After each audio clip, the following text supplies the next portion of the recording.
Hello, on espère que vous allez bien. On vous retrouve aujourd'hui pour une nouvelle vidéo. Est-ce que tu es prête? Oui. Aujourd'hui, on va s'attaquer à des croyances et à des légendes qui sont bien connues de la part des gens. Et aujourd'hui, le thème, c'est donc, on va présenter Les sorcières. C'est un grand thème. Beaucoup de choses sont dites autour des sorcières. Il y a plein de choses à dire, surtout maintenant qu'on entend de plus en plus parler, ce qui est assez contradictoire. Mais alors, qui est la sorcière? Est-ce qu'elles sont au centre des plus grandes polémiques et des plus grands mots? Mais sont-elles toujours laides, hideuses, verdes au chapeau pointu, prêtes à voler sur leur balai et à répandre le mal à travers des sortilèges et des maléfices? Est-ce que c'est vraiment ça une sorcière ou c'est autre chose? Alors déjà, on va faire un petit point historique. On commence à parler des sorcières à l'époque moderne, car c'est là où elles vont être le plus persécutées. Mais en fait, elles existent depuis bien plus longtemps. Si on prend l'exemple, alors on reviendra sur ces sorcières un peu plus tard, mais l'exemple de la sorcière cosmique, qui est en fait prend son origine dans l'empire babylonien, assyrien, et en fait c'est la connaissance des étoiles, l'influence du soleil et de la lune et des 5 planètes qui étaient connues à cette époque. En fait, la sorcière, il y a deux aspects à prendre en compte. Il y a l'aspect historique et l'aspect qui va être plus dans les contes et folkloriques. Pour l'aspect historique, en fait, on va plutôt considérer la sorcière comme une paysanne ou un paysan qui vont jeter des sorts. Ils sont soit respectés, soit craints. Et ce qu'on sait, mais qui est aussi surprenant, c'est qu'on peut avoir recours à leur service à l'époque. Ça va être souvent des guérisseurs ou des guérisseuses qui en fait ont une connaissance des plantes, de leurs effets nocifs et thérapeutiques. Et ça vient des croyances païennes. Donc les croyances païennes sont des peuples polythéistes. Et voilà, et donc ça veut dire qu'ils ont plusieurs qui se rapportent à leurs croyances. En fait, ça va être aussi une magie naturelle héritée des druides celtes. Et elles vont connaître, ou ils, parce qu'il y a aussi des sorciers, des remèdes et des poisons. Et voilà, ils vont invoquer les entités surnaturelles. La sorcellerie, elle est vue comme plutôt une quête de la connaissance cachée. Et voilà, soit ils vont être voués au bien ou au mal, et le nord, ça va être la magie noire, ce qu'on peut entendre avec le pacte avec le diable. Et tout ça, ça a été alimenté par une peur collective, une hostilité de l'Église, puis de l'Inquisition, qui était, heureusement que ça l'était, une juridiction ecclésiastique, voilà, qui a surtout été active entre le XIIIe et le XVIe siècle et qui a fait la répression contre les crimes d'hérésie, de sorcellerie, etc. Mais on a aussi la sorcière des contes. Et là, moi, je vais te demander à toi, si je te demande sorcière, c'est quoi la première chose que tu penses? Moi dans ma tête ou par rapport... Oui, pour comparer après avec les recherches. Bah déjà c'était déjà à la base les sorcières et comme tu disais au début, hein, pour moi c'était des guérisseuses en fait. Elles avaient l'art de manier les herbes, elles avaient les poisons, elles avaient tout ce qui était... voilà. Pour moi elles n'avaient pas de pouvoir entre guillemets, c'était surtout La connaissance. la connaissance de ce qui nous entourait, de prendre dans la nature tout ce qui pouvait être au niveau de guérir les gens, quoi, en fait, quand on leur demandait. Après, voilà, c'était un peu spécial d'ailleurs. Aujourd'hui, c'est vu autrement. Oui. Alors, il y a sa double tranchant. Parce que maintenant, il y a des personnes sur les réseaux sociaux qui s'assument comme des sorciers et des sorcières. Non, mais c'est bien. Ce qu'ils font. Donc, bah, si c'est ça, ça va. Oui, bien sûr. Voilà, non, mais voilà. Alors, c'est pour ça que je te pose la question, parce que maintenant, on va passer à la sorcière vue dans les contes, et je voulais savoir si ça avait été très influencé par tous les récits, par tous les dessins animés, les films. Non, moi je m'étais intéressée aux sorcières par rapport aux bouquins de la connaissance. J'ai lu des choses sur les sorcières il y a de très longtemps. Hein. Non, moi je me suis pas du tout influencée. D'une part parce que, étant petite, je n'ai jamais vu les Walt Disney, je ne les ai vus qu'après. Donc je pouvais pas être influencée par les sorcières des Walt Disney. J'étais surtout dans les... Non, moi j'ai pris connaissance dans des bouquins qui parlaient des sorcières et qu'est-ce qu'elles faisaient, qu'est-ce qu'elles utilisaient comme herbe, etc. C'était pas du tout comme on peut voir dans les Walt Disney, enfin dans les Walt Disney. Je dis à Walt Disney, tu peux, voilà. Ça laisse la loi en droit. Voilà, mais c'était pas dans les Walt Disney, pour moi c'était surtout les sorcières peut-être tant que moi je les vois, quoi, en fait. Voilà. Parce que c'est aussi parce que justement je te demandais ça parce que moi c'est là où je vois un lien avec la société. C'est vrai que les bonnes fées elles sont toujours jeunes, elles sont toujours belles et la sorcière c'est toujours celle qui va être avec la verrue sur le laide, nez, qui va être les vieilles. Voilà exactement, c'est la méchante de l'histoire. Alors que en fait je trouve que ça aussi alimente d'autres qu'est-ce que c'est que la beauté, qu'est-ce que c'est que tout ça, et je trouve que ça a alimenté tout ça aussi, donc c'est pour ça que je voulais aussi comparer est-ce que toi tu pensais. Et ben en fait leur chapeau pointu, ça a une réalité traditionnelle des paysans du nord de l'Angleterre jusqu'au 19e siècle, qui n'était pas associée à la sorcellerie. Ouais c'est ça, oui je m'en doute. Enfin je m'en doute, non, mais ouais. Non mais oui tu t'en doutes que ça attirait bien quelque part, mais pas oui, complètement, que ça a vraiment été... voilà. Et après, il y a la caricature, comme tu disais, la verrue, la fameuse. Elles sont souvent bossues, la peau craquelée, le nez crochu, les yeux sournois et le fameux chapeau. Elles vivent souvent dans une maison au fond des bois, font des potions, des filtres et elles volent sur des valets. Donc, il y a même des légendes qui disent qu'en Angleterre, dans le Yorkshire, elles volaient des vaches. Elles volaient pas sur des vaches, mais elles volaient des vaches. C'est pas la même chose. Et en Écosse, dans la péninsule sur l'île Noire, il y a des pêcheurs du village de Cromarty qui redoutent une sorcière vêtue de vert qui erre dans les ruelles de ce village en portant son nouveau-né. Elle repère une maison avec un enfant en bonne santé. Quand tout le monde dort, elle égorge le bébé et baigne le sien dans le sang. C'est une légende écossaise. Sympa. C'est l'histoire qu'on raconte aux enfants qui sont... Ah oui d'accord, ok. Ouais, non, c'est pas le cas, mais si c'est ça, c'est un peu... c'est un peu glauque, hein. Donc voilà, l'image de la sorcière dans les contes. En fait, ça va être surtout dans les premiers siècles du christianisme, quand il va vraiment plus prendre d'ampleur, qu'on va les accuser d'affliger tous les maux. Dès qu'il y a un souci dans le village, dès qu'il y a un problème météorologique, dès qu'il y a un souci, on va trouver un coupable, et ces coupables ce sont souvent les sorcières. Il faut bien trouver un coupable, et ce sont elles. Donc elles étaient donc adeptes du démon. Quand il y a un bébé qui pleurait la nuit, c'était à cause d'elles. Quand un chien hurlait à la mort, c'était à cause d'elles. Elles font tourner le lait, provoquent les orages, mourir le bétail, croître les mauvaises herbes et les champignons vénéneux, et elles sont responsables des épidémies par des sorts et des envoûtements. Elles ont aussi des poupées tires qu'on nomme des dagides, ou qu'on appelle aussi des mannequins gris, dans lesquels elles plantent des aiguilles, ce qui provoque le mal à qui cette poupée se rapporte, et à la 13e aiguille, elle causerait la mort. Ça, pour moi, c'est vraiment le côté folklorique, je pense. Je sais pas si... Enfin... Alors, le coup des poupées, c'est pas que les sorcières, hein, c'est tout ce qui est vaudou et tout ça, donc je sais pas si ça fonctionne ou pas, hein. J'ai jamais essayé, puis j'essaierai pas.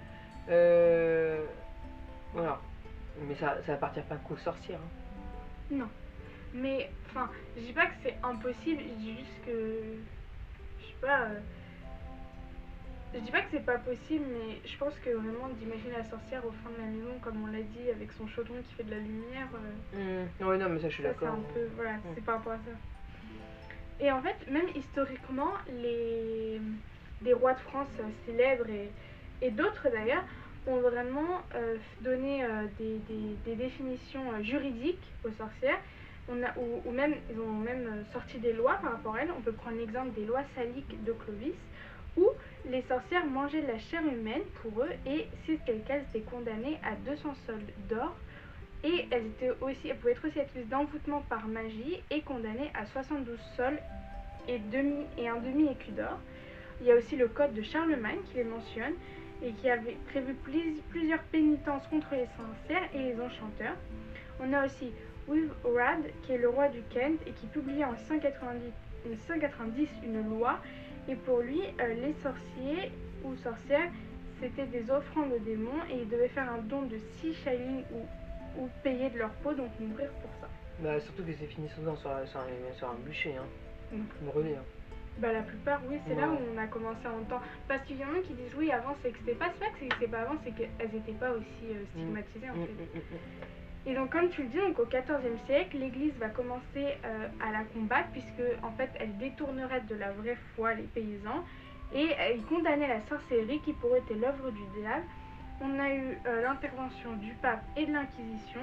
Donc l'Inquisition, c'était un tribunal à ce moment-là qui jugeait les sorcières et les condamnait, et pourchassait aussi. Il y avait des centaines de milliers de prétendues sorcières qui ont été mises sur le bûcher. La plupart c'était des femmes, puisqu'on suspectait plus les femmes que les hommes, parce que voilà, ça remonte à, dans l'histoire de la Bible, le péché originel, qui est la faute de la femme, et dans il y a beaucoup de récits comme ça qui accusent la femme au début de la création du monde. Ouais, en fait. Même parce que je pensais chez les Grecs à la boîte de Pandore, avec Pandore qui a ouvert la boîte où dedans il fallait pas ouvrir la boîte et dedans il y avait tous les maux, les maladies, les guerres et que c'est une femme qui l'aurait ouvert et que ça serait répandu. Donc je pense à ça en même temps. Et aussi il y en a qui disent que la femme dans l'église, vu qu'elle n'avait aucune place légitime, en fait elles trouvaient leur place entre guillemets ailleurs dans d'autres formes de croyances qui n'étaient pas... Bah, c'est spécial les femmes à l'époque, hein. De toute façon on disait bien ce que Dieu veut, femme veut. Je crois que c'est un truc comme ça, mais... c'est l'inverse. C'est la femme veut, Dieu veut. Donc c'est pas pour rien, on était considérés toujours un petit peu... Déjà c'est parce quelque part on avait enfin, les femmes avaient un pouvoir caché sur les hommes. Mais ça c'est vrai que pour le coup, les femmes elles faisaient vraiment peur avant quoi. Ouais. Enfin, pour moi je le vois comme ça en fait, ils avaient tellement peur qu'elles prennent de la place, il fallait surtout... Mais elles ont pris de la place, mais cachée. Tu prends cachée. Tu prends la reine de Médicis, Dieu ne serait-ce que ça, bon bah voilà, elle a joué un petit peu, voilà, elle était connue, hein, mais tu prends aussi la mère de Charlemagne, c'est elle qui a manipulé ses fils alors que c'est eux qui étaient sur le trône. Donc non, mais les femmes étaient toujours là, mais voilà, quand elles gênaient, elles finissaient sur le bûcher en fait. Enfin, moi je vois ça comme ça. Hein. Non mais moi je dirais pas. Il y a qui verront peut-être les sorcières autrement, mais... Oui, bien sûr. Il y a beaucoup, parce que les femmes gênaient qui finissaient sur le bûcher, on retrouvait un truc, on disait qu'elles étaient sorcières et puis c'était bon, parce que tout le monde avait peur de tout ce qui était un petit peu sorcier, ici, voilà. Tout ce qui sortait des sentiers battus. Ouais, tout à fait. Donc il y a aussi 15 crimes pour définir une sorcière qui ont été trouvés par le démonologue Jean Bodin dans son livre de la démonomanie des sorcières qu'il a publié en 1580. Et donc, maman, je vais te demander, est-ce que tu pourrais deviner certains crimes, entre guillemets, qui permettaient de dire qu'une sorcière, elle était une sorcière? Il y en a 15. Tu peux en trouver quelques-unes. Quelques-uns. C'est un crime, donc c'est quelques-uns. Non, t'as pas d'idée? Les crimes de l'époque, qui ont fait... Ouais, qui ont fait que, après c'est d'après Jean Bodin, mais c'est des choses un peu plus générales aussi, qui fait que, on va dire que t'as commis tel crime, donc t'es une sorcière. Il y en a 15, tu peux en trouver quelques-uns, je pense. Non, là actuellement, j'en ai pas du tout en tête. En fait, quand tu étais, je suis ah oui. Bah oui, parce que c'est tout ce qui va sortir des sentiers battus. Donc c'est renier Dieu, des blasphèmes contre Dieu, l'adoration du diable. Elles vouaient leurs enfants au diable, elles sacrifiaient leurs enfants au diable avant d'être baptisées, elles consacrent leurs enfants au diable dès le ventre de la mère, elles promettent au diable d'attirer le plus de personnes à son service, elles se nourrissent de chair humaine, de pendus et de cadavres frais, elles jurent par le démon, elles ne respectent aucune loi, elles ont dit qu'elles font de l'inceste, qu'elles tuent des gens, qu'elles les font bouillir pour les manger, qu'elles font mourir les gens par poisson et par sortilège, qu'elles font périr les fruits et créer la stérilité, et qu'elles sont les esclaves du diable, dans tous les sens du terme, esclaves du diable. Ah, ça va. Parce qu'on le verra après, mais il y a aussi des rites chez les sorcières où elles doivent avoir des relations avec le diable. Oui, ça je sais.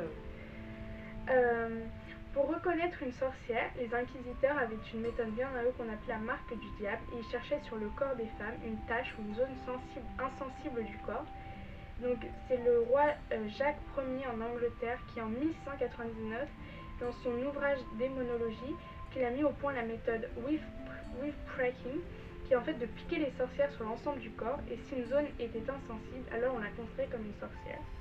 En Angleterre et en Écosse, on avait la pratique du Witchfinder, qui en fait, ils cherchaient en fait des chercheurs de sorcières, et s'ils y parvenaient, la femme était condamnée et eux gagnaient 20 shillings.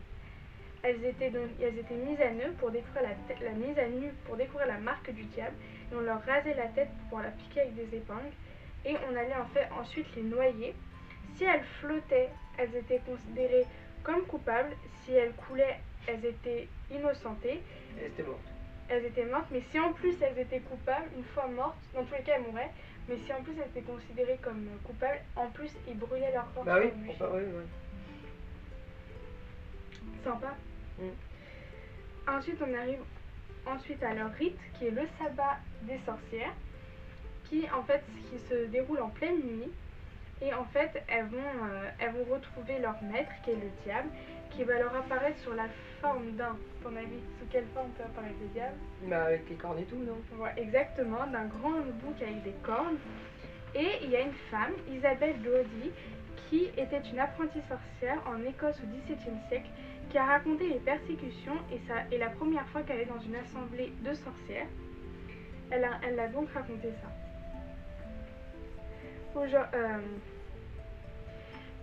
Les sabbats, les sabbats ont lieu lors des nuits de pleine lune.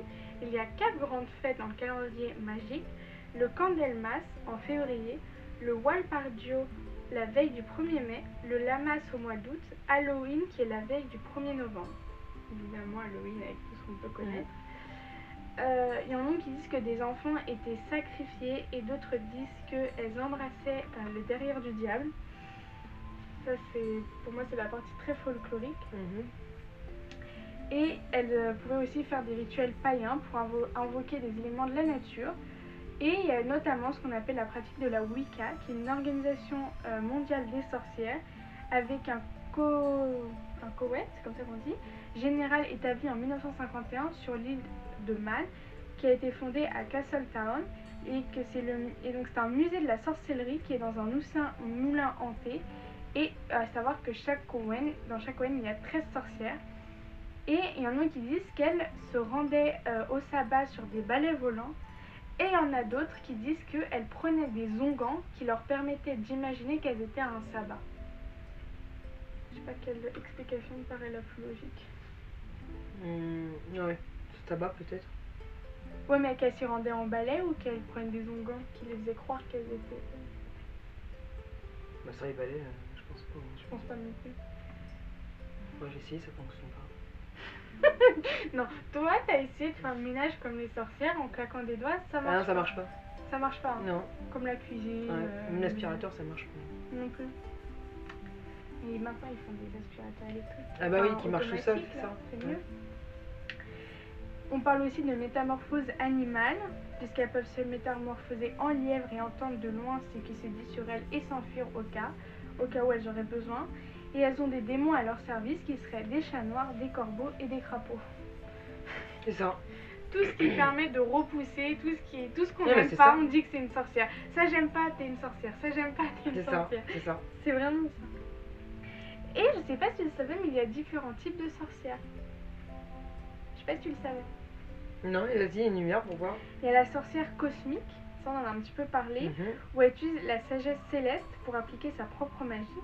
Elle utilise l'astrologie et elle a un don de connexion personnelle et sensorielle pour développer des sorts de guérison. Elle se spécialise souvent dans les étoiles, les signes du zodiaque, l'horoscope et relie ses énergies à l'énergie des autres individus.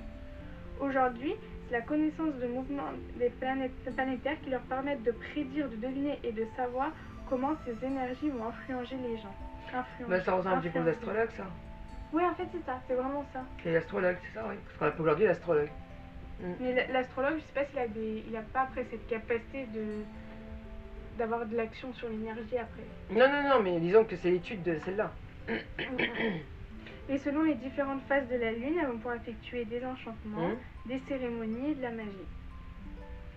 Celle d'après, je pense que tu l'as pu la deviner, parce qu'on d'ailleurs, on pense qu'on en a rencontré une.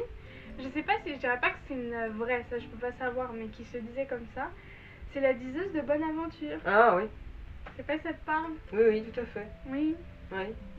Par contre, j'ai vu quelque chose aujourd'hui par rapport à ça, parce que nous on était dans un salon, et il y a une femme qui se disait justement qu'elle pouvait dire la bonne aventure, etc. Et c'est drôle parce qu'elle avait dit que l'un d'entre nous pouvait être guérisseur. Et j'ai vu, alors c'est pas un site fiable, c'est quelque chose de fiable, mais en gros il disait selon ta date de naissance les pouvoirs que tu pouvais avoir, et la date de naissance correspondait au guérisseur.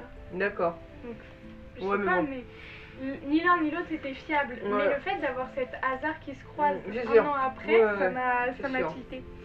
Donc la diseuse de bonne aventure, elle va utiliser des outils pour prédire et deviner les événements futurs. Et celles qui sont plus contemporaines, elles ont une grande capacité d'intuition et elles devinent les éléments à venir et elles peuvent aider de nombreuses personnes qui ont besoin de réponses ou de conseils dans leur vie. On a ensuite la sorcière verte qui va utiliser les propriétés magiques et curatives des herbes, des plantes et des éléments de la nature. Et elles vont avoir justement cette connaissance des plantes, des fleurs, des animaux, etc.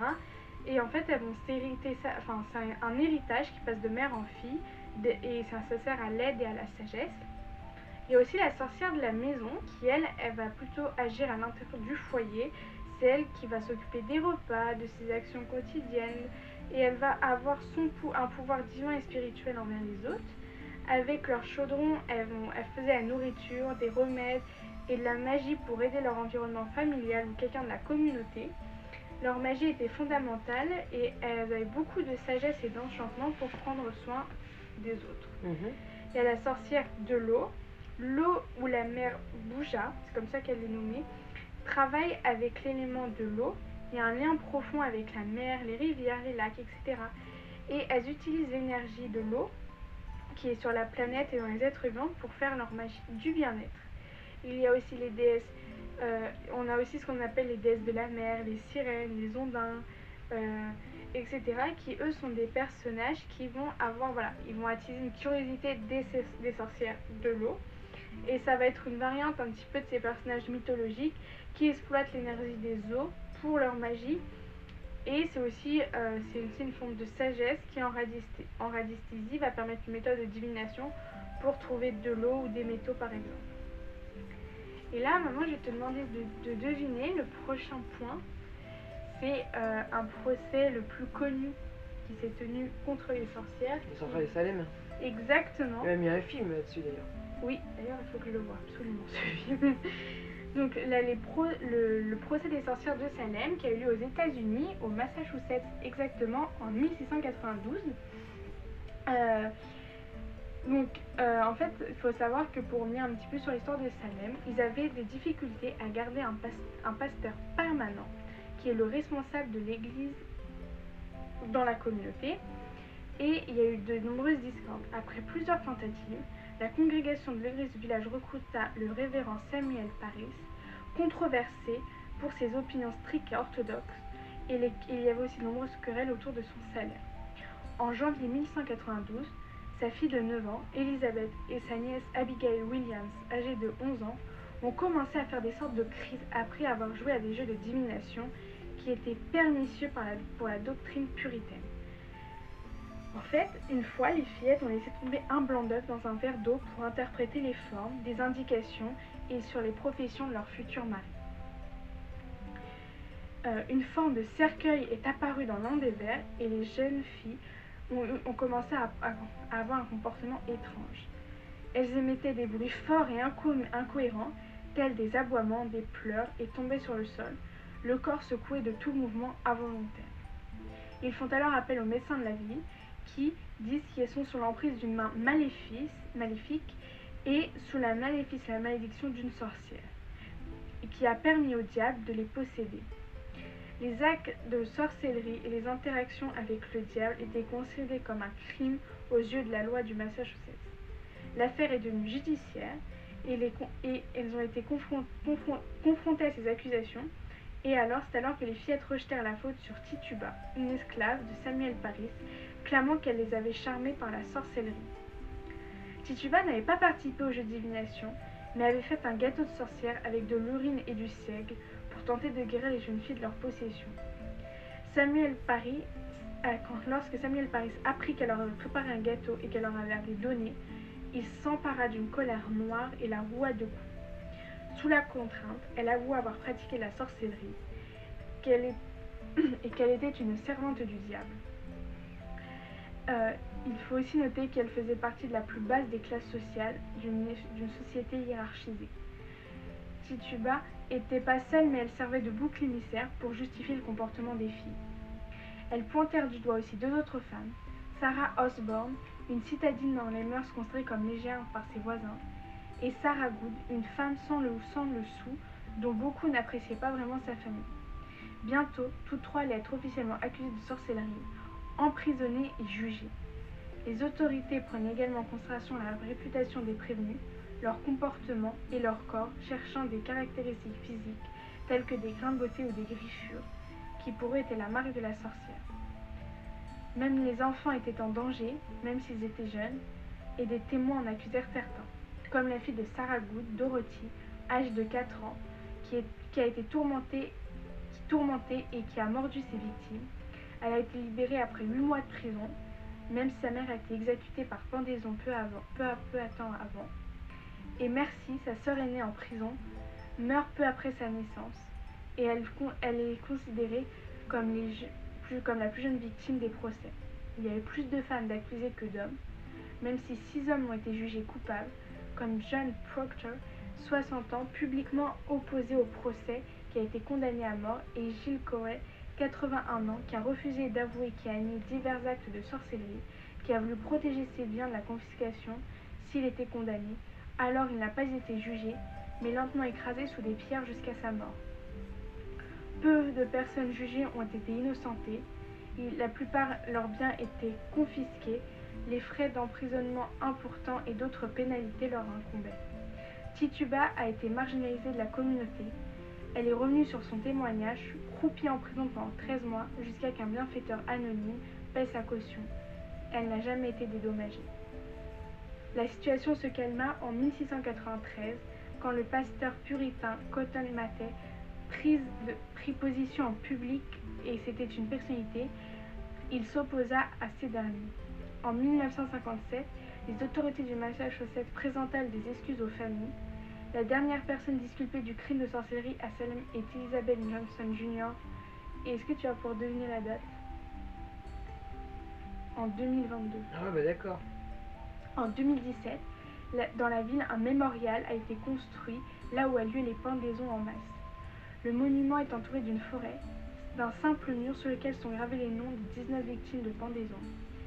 Il est mis en avant les véritables victimes au cœur de l'hystérie collective et des individus marginalisés qui ont été assaillis par leurs propres voisins qui étaient prêts à les faire tuer.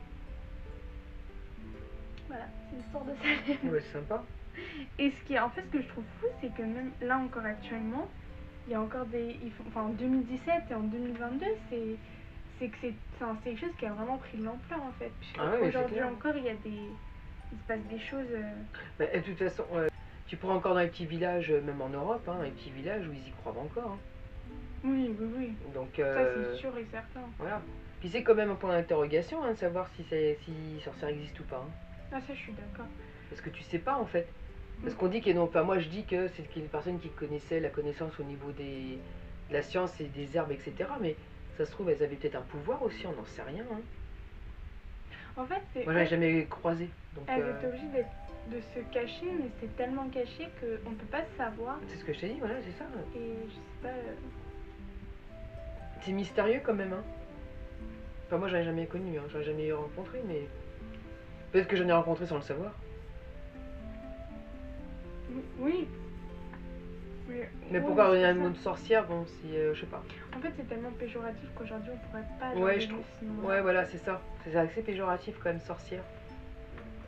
C'est vrai que tu peux plus en fait aujourd'hui, même s'il y en a qui s'identifient comme ça, c'est compliqué aujourd'hui. Ouais, je suis d'accord. Et le procès de Salem, il a aussi lieu ailleurs, comme on appelle le Zugarramurdi, qui est le Salem espagnol. Et il y a vraiment quelque chose de touristique au lieu de ça, puisqu'au mois d'octobre, il y a plus de 30% des visiteurs. Les policiers portent des écussons à chapeau pointu et sont pris en photo. Il y a des verres à liqueur qui sont vendus ornés de sorcières.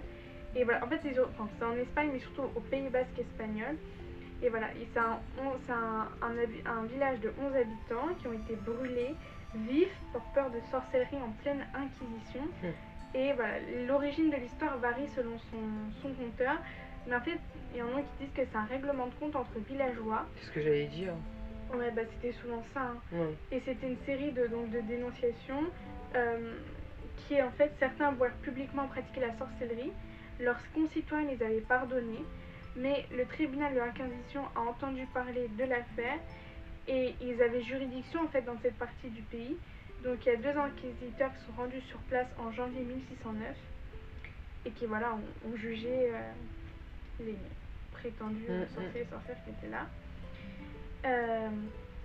En 1736, la loi contre la sorcellerie est abolie en Angleterre, même s'il y a eu après cela quelques cas de lynchage, comme Anne Higard, pendue en 1808 dans le comté de Huntingdon.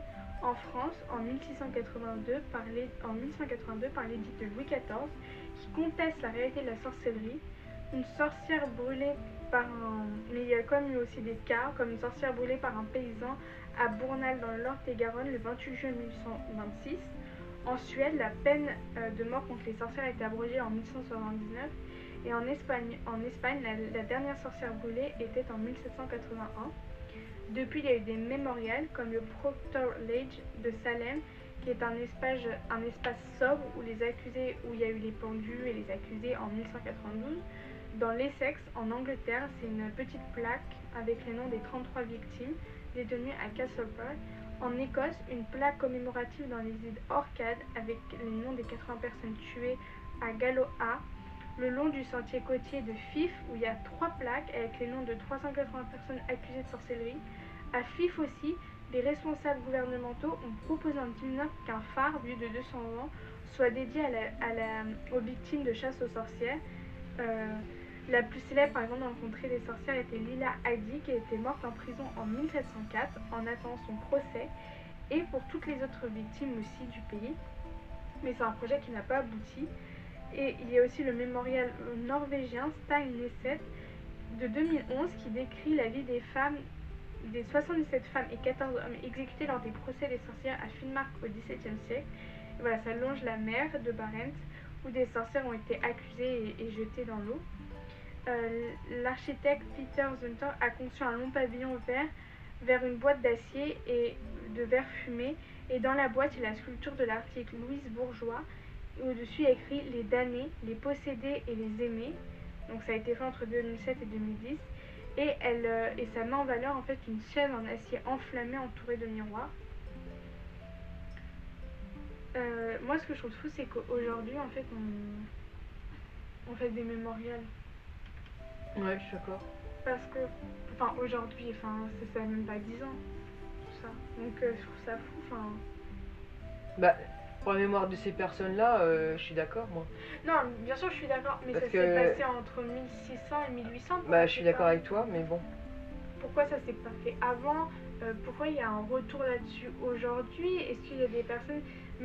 Parce qu'ils se sont rendus compte que c'était au niveau... bah oui, que c'était plutôt politique, autre chose. C'était vraiment... Quand les femmes, même les hommes, ils gênaient, ils trouvaient toujours des choses dans tout ce qui était sorcellerie, etc. Parce qu'ils pouvaient pas les brûler pour... Enfin... Oui, il fallait trouver une raison. Il fallait trouver une raison. Et la seule raison qu'ils trouvaient, c'était celle-là. Donc il y a des gens qui sont morts, en fait, innocents, qui étaient même pas sorciers, quoi. Donc, ouais. Mais c'est... Ouais. Aujourd'hui, on va chercher le vrai et à rendre hommage contre les débats aussi commerciaux qu'il peut y avoir autour, parce que quand il y a beaucoup de touristes qui vont à un endroit, qui font plein d'objets sur le thème, il y en a, ils trouvent que ça respecte pas la mémoire de ces personnes-là. C'est-à-dire? Bah, par exemple, au Pays Basque espagnol, comme il y a eu comme le procès de Salem, en fait, tous les ans, au mois d'octobre, il y a plus de 30% de visiteurs et ils vendent des petits verres à liqueur avec des petites sorcières dessus. Ah oui, d'accord. Oui, et en donc, ça choque aussi. Bah, c'est commercial. C'est ça.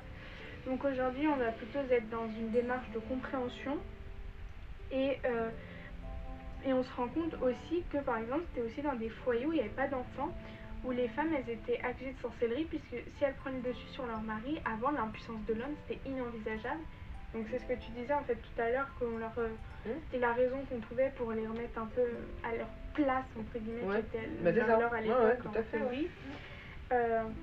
Et en fait, on dit aussi que la majorité des sorcières étaient en réalité des sages-femmes ou des guérisseuses qui étaient pourchassées parce qu'elles avaient une connaissance et des savoirs ancestraux qui gênaient en fait. Et mais c'est pas ça, mais il y avait des théories. Enfin, les hommes qui avaient le pouvoir, parce que c'était les hommes qui avaient le pouvoir beaucoup, ils avaient des théories pour. Ils tenaient la population dans la naïveté.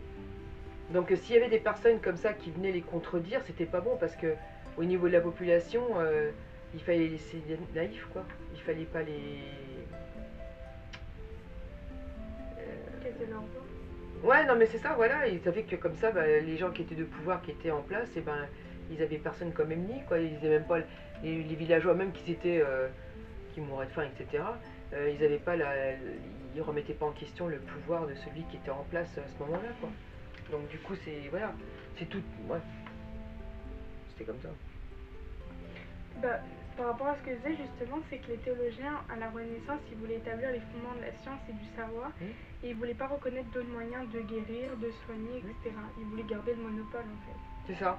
Alors qu'aujourd'hui, on fait un retour en arrière. Aujourd'hui, on se dit bah, qu'en fait que tous les médicaments chimiques c'est pas bon, donc on se retourne vers les arboristes, on se retourne vers tout ce qui est nature. Donc on va prendre des herbes pour essayer de se guérir au lieu de prendre voilà, des poudres, parce que c'est nous guérir. Mais aujourd'hui c'est vu autrement, c'est vu, oh, c'est nature quoi.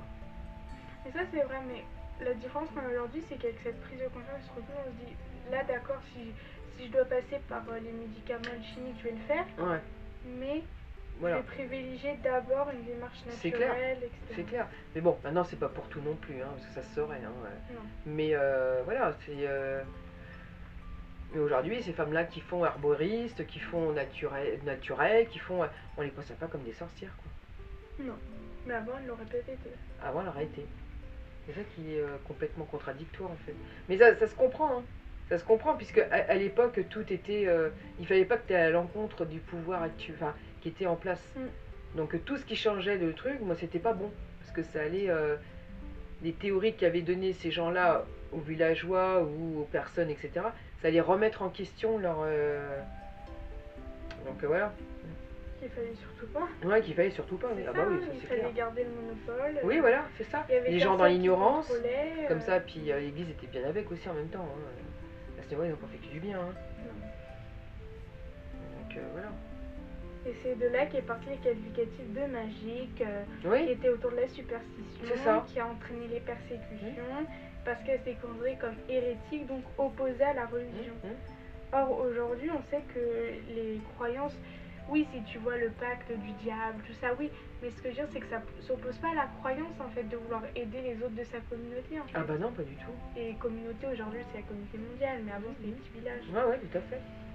Et donc c'est là où on en revient à ce que tu disais, qu'aujourd'hui ça reprend de l'ampleur, comme sur les réseaux sociaux, où les gens vont montrer leurs rituels, lors de la pleine lune, des conseils de sorcières contre les mauvaises ondes, ou pour voilà, des petites astuces pour, par exemple, qui disent, j'ai un exemple, c'est la rentrée des classes avec le romarin pour la mémoire et la réflexion.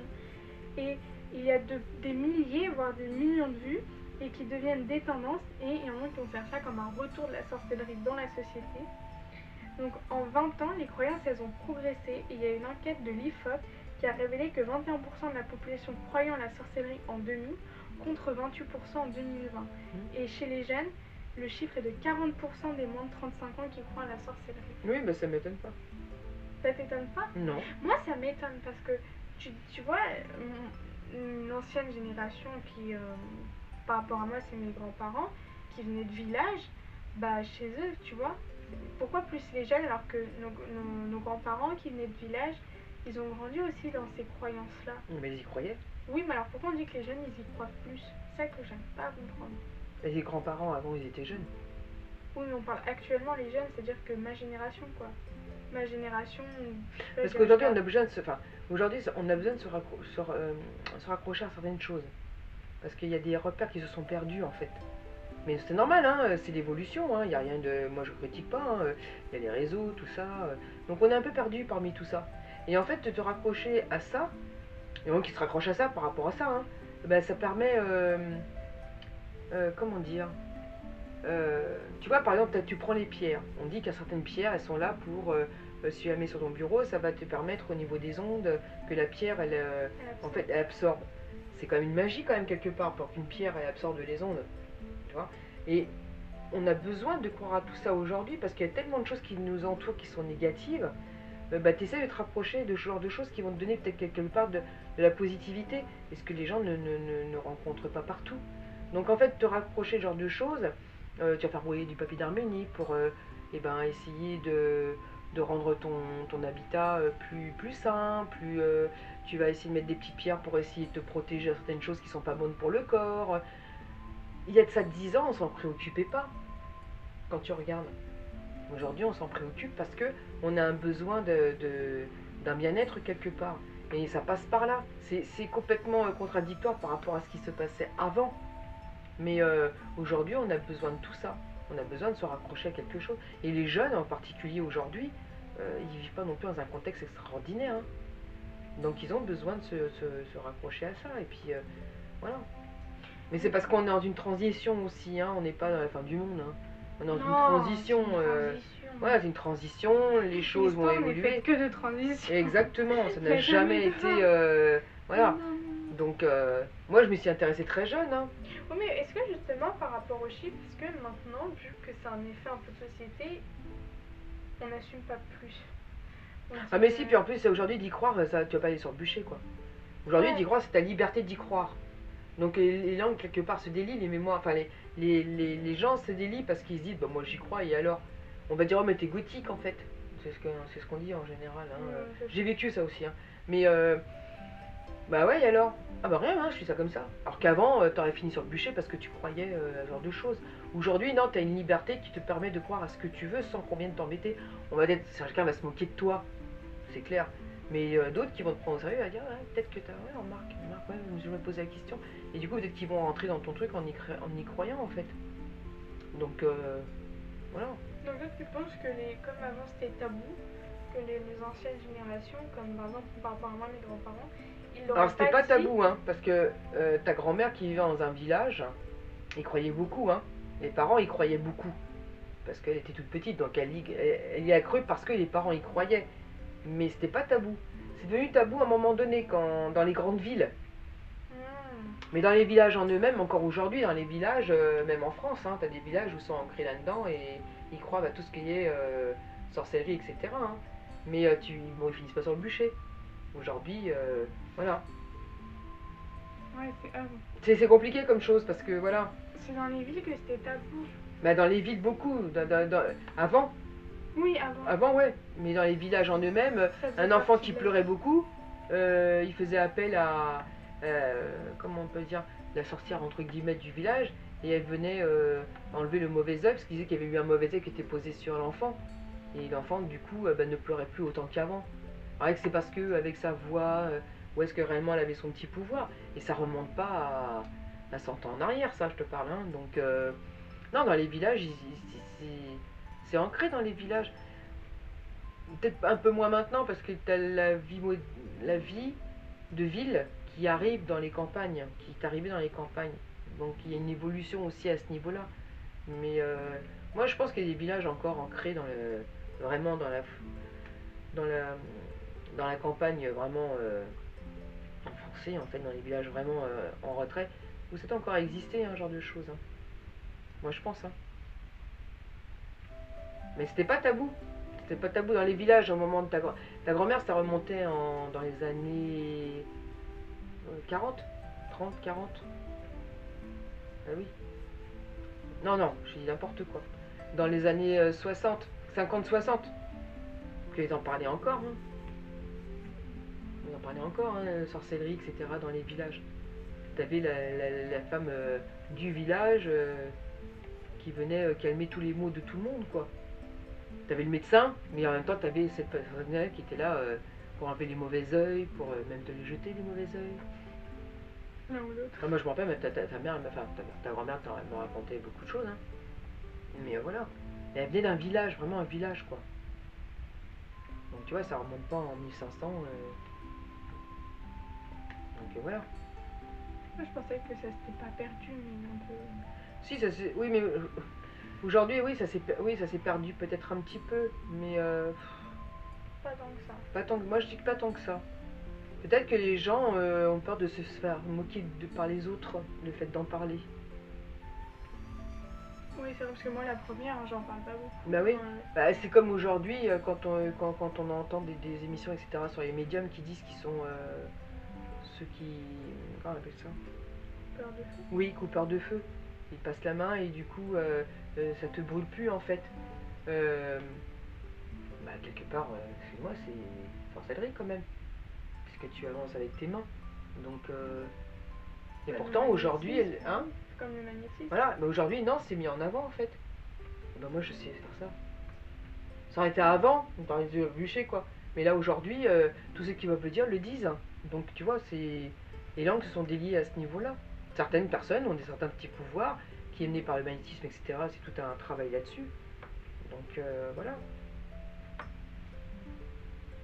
Et justement, aujourd'hui, on a aussi ce qu'on appelle la sorcière moderne.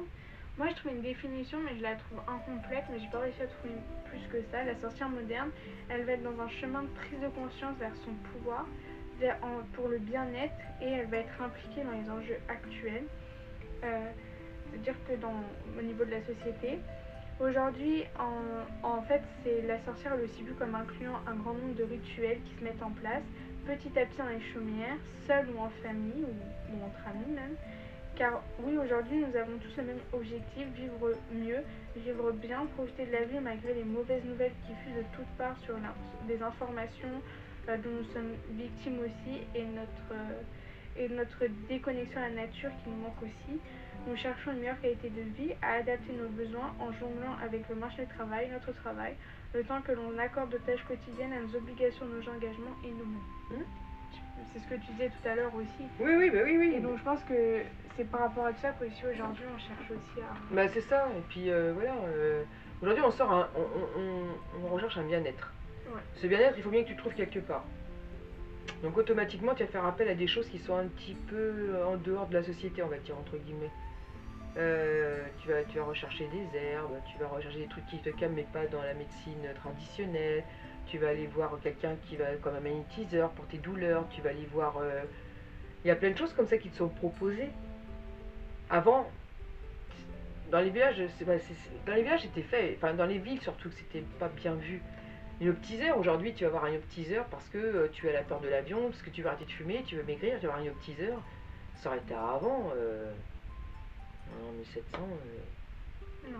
c'était pas possible. Les hypnotiseurs qui sont sortis, t'as les, comment dire, avec ce que j'ai dit tout à l'heure, Coupeur de feu. les coupeurs de feu, t'as des choses comme ça qui sont aujourd'hui, t'as une arboriste qui est pas loin d'ici, que tu peux aller voir pour qu'elle peut te donner des herbes contre l'arthrose, contre... ça revient, enfin, ça revient parce que voilà, on a besoin aujourd'hui de se poser quelque part et puis de se dire oui, on a des ondes négatives autour de nous, oui, ce qu'on entend c'est pas super, mais en même temps, on a besoin de positivité, de positive, ce qui est drôlement important pour votre bien-être, quoi. Aujourd'hui, on est moins résilient parce qu'on veut s'accorder du temps. C'est ça. Avant, dans les villages, ils devaient absolument s'occuper de leur potager, sinon ils n'allaient pas manger. Ils devaient C'est ça. s'occuper des bétails, sinon ils n'allaient pas manger. Ils allaient s'occuper du cheval pour que machin. Aujourd'hui, c'est pour ça que même si on se parle de ce retour au naturel, faut pas oublier qu'aussi c'est grâce à tout ce qui va être comme les machines à laver, tout ça. Oui, ça crée des ondes, ça crée ça. Mais ça a aussi, à un moment donné, permis aux femmes de s'émanciper. C'est clair. Et aujourd'hui, on a ce temps-là de dire oui, même si on est entouré d'ondes, on veut se trouver du temps pour soi, se protéger. On a ce temps-là pour nous que avant les gens n'avaient pas. Avant, les gens, ils passaient leur semaine à travailler, à faire tout ça. Et aujourd'hui, on veut autre chose. Et c'est là où on parle de transition. Aujourd'hui, on veut autre chose. Autre chose pour notre bien-être. Oui. Pas pour paraître, pas pour croire en quelque chose que... parce qu'il faut croire. Pour notre bien-être, en fait. Pour nous, c'est personnel. C'est personnel, on a besoin, voilà, de choses comme ça. Et puis, bon, bah, si ça apporte du bien... Et bien d'ailleurs, c'est ça que j'ai lu une fois, je sais plus où, que en fait on était qu'il y avait de plus en plus de personnes qui s'imprégnaient de ces croyances-là, puisque c'est quelque chose qu'on faisait seul, qu'on faisait pour soi, et pas pour montrer, pas parce qu'on est obligé de partager avec les autres. C'est ça, voilà, exactement. C'est ça, on a besoin d'une paix intérieure. Ouais, d'un équilibre, d'une paix intérieure. Et cette paix intérieure, bah, aujourd'hui, tu essaies de la trouver où tu peux. Tu portes des pierres, la méditation, tu vas dans les forêts pour respirer les arbres, on revient toujours au même, hein. De toute façon, toutes les vidéos que tu peux faire, on revient toujours aux mêmes choses. Le bien-être personnel, Et puis quand tu es bien-être personnel, bah, tu arrives à dégager des ondes pour les autres en même temps.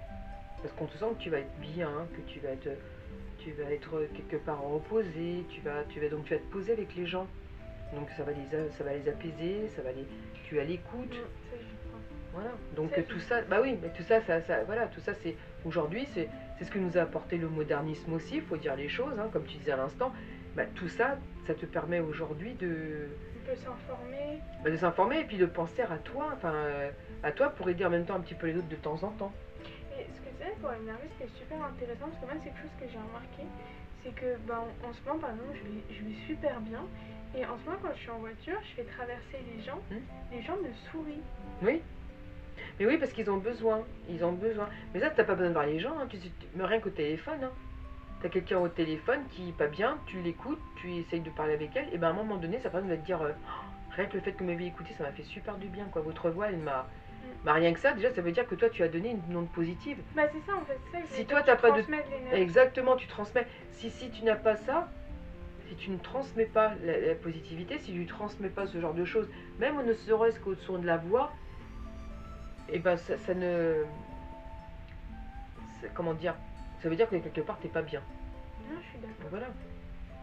On a aussi nos moments hein, où on n'est pas bien non plus. Hein, puis c'est normal, on est humain. Hein, voilà. Moi, je dis, il faut exprimer ses émotions. Hein. Oui, voilà, c'est ça, exactement.